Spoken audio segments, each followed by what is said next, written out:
Hello everybody, this is the Sec, back with a complete Soggy Swamp walkthrough for Minecraft Dungeons. Some of you may think we've done this before, and remember our Naked Run challenge. Well, we horribly failed that. We got close, but we just could not defeat the cauldron with no weapons or gear. So today, we're back. As some of our viewers pointed out, we never uploaded a normal walkthrough of the level, and they wanted to check it out in a little bit more detail without thousands of mobs chasing us around. So today, there's 3 things we want to point out. Even if you don't stick around and watch the whole video, let's talk about these 3 things I want to point out. So first, we significantly sped up gameplay here. Depending on the segment, we're at 1.5 to 2 times faster than normal.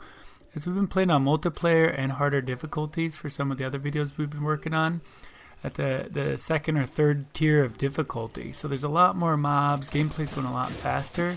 Going back and watching a video of when we first went through this on the initial difficulty is incredibly slow, so we didn't want to make a boring video.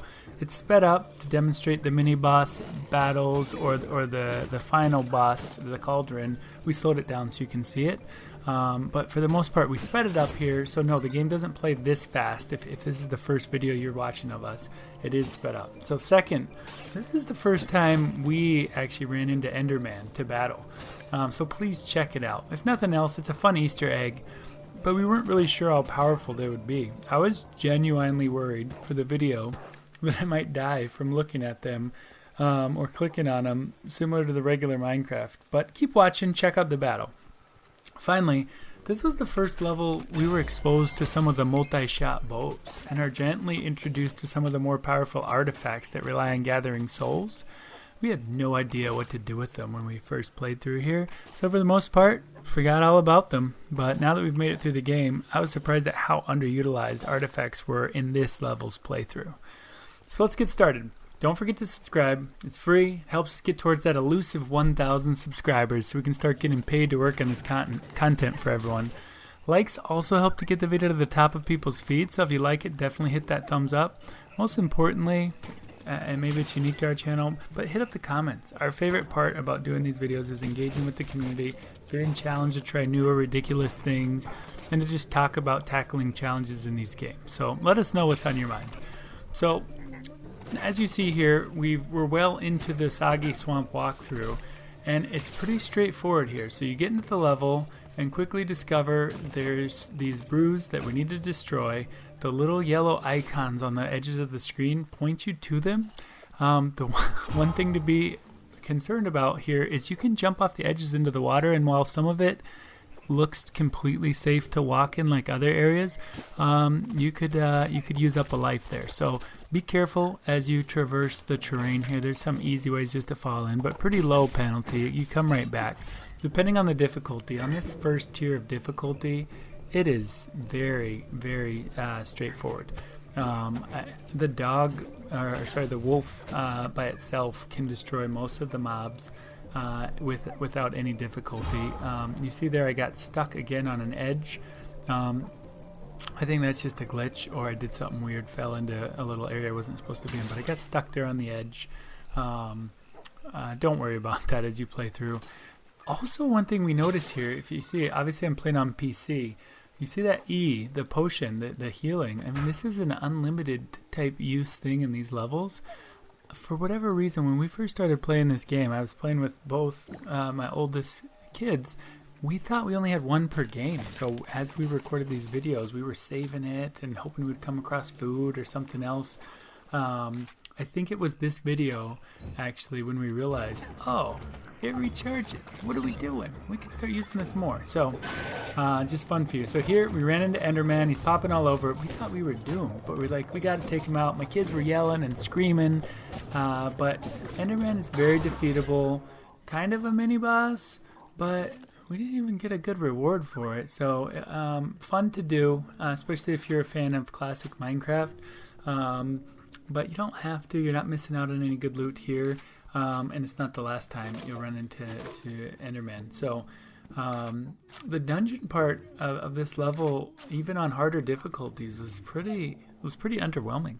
It visually really cool to walk through. Some okay stuff to pick up, decent emeralds and whatnot. But follow those arrows, get through here, and keep pressing your way. There was nothing significant that we really noticed here. We'll come back and point out any specific Easter eggs or things like that for you. So I guess there's a little bit of ability to get mixed up in here in terms of the different levels. But you just keep heading towards that yellow. You're going to be fine. The map works good to point out exactly where you're going to go. We tried to push around to make sure we weren't missing anything here, but certainly not trying to be completionists here.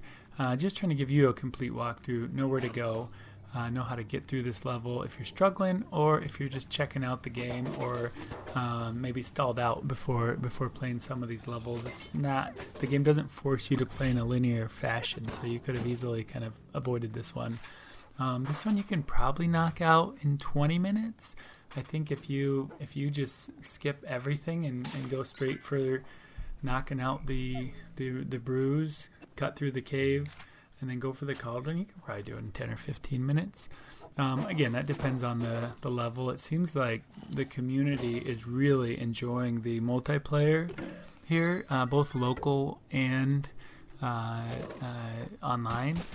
The multiplayer kind of bumps you up to the next level of difficulty. So as you see in our Naked Run challenge, the levels may take a little bit longer because there's a decent number of additional mobs. So here's our second Enderman run through. We had a good time.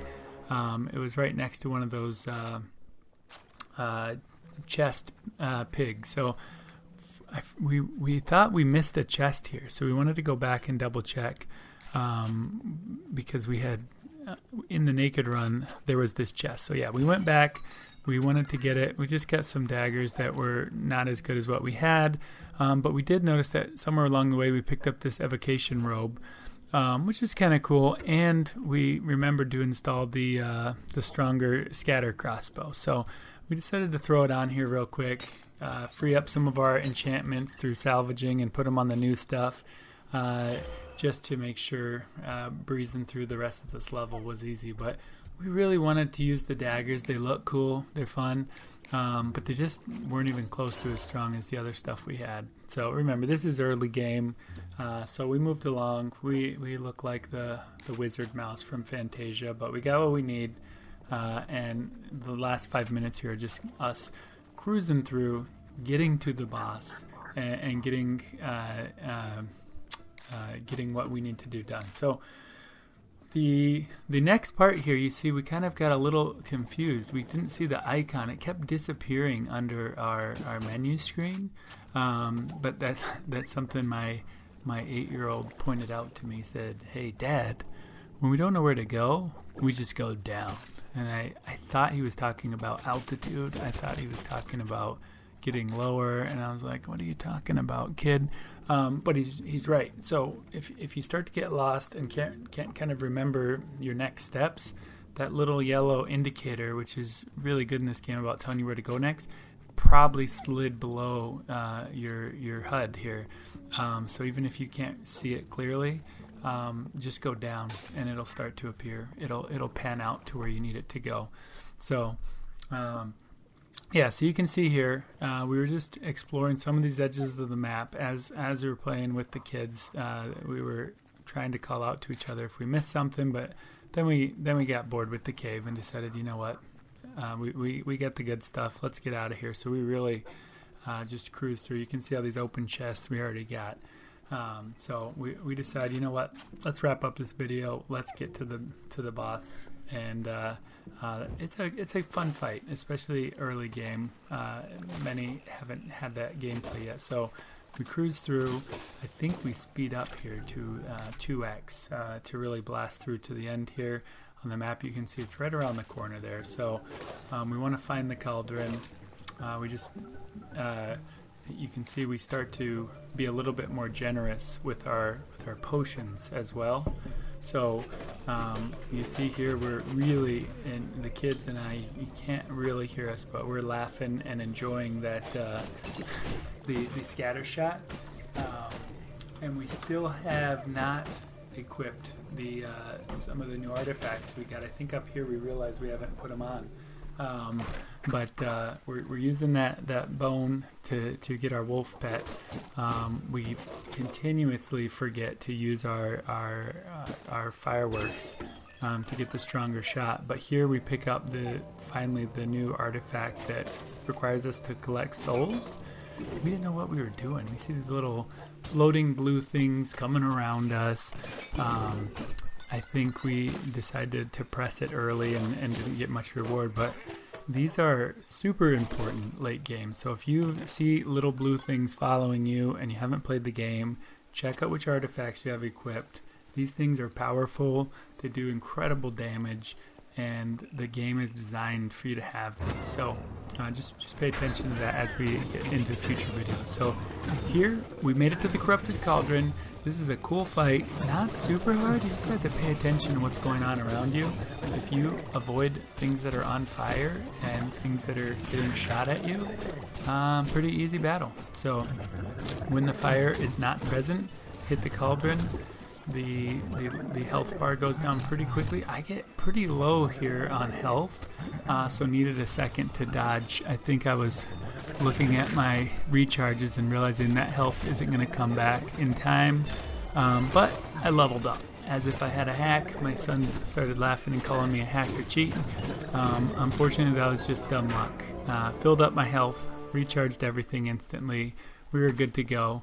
Actually, when my son played through this level the first time, he got to this point and did not pay attention to what he's doing. So there's some guys up ahead right before the exit that killed him because he didn't charge his health.